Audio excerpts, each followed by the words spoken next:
السلام علیکم ورحمۃ اللہ وبرکاتہ۔ دیکھیے آج کا جو ٹاپک عنوان ہے رحم و ترحم ہے۔ پہلا دیکھیے کہ ایک دفعہ حضور پاک صلی اللہ علیہ وسلم ایک انصاری کے باغ میں تشریف لے گئے۔ وہاں ایک اونٹ بھوک سے بلبلا رہا تھا۔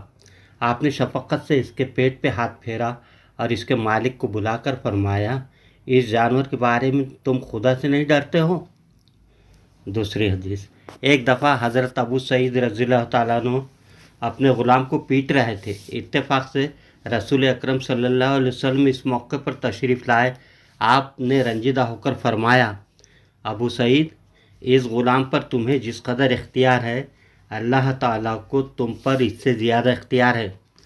حضرت ابو سعید رضی اللہ تعالیٰ عنہ حضور پاک صلی اللہ علیہ وسلم کا یہ ارشاد مبارک سن کر تھرا اٹھے اور عرض کیا، یا رسول اللہ، اس غلام کو اللہ کی راہ میں آزاد کرتا ہوں۔ حضور پاک صلی اللہ علیہ وسلم نے فرمایا، اگر تم ایسا نہ کرتے تو دوزخ کی آگ تم کو چھو لیتی۔ جزاک اللہ۔ اللہ حافظ۔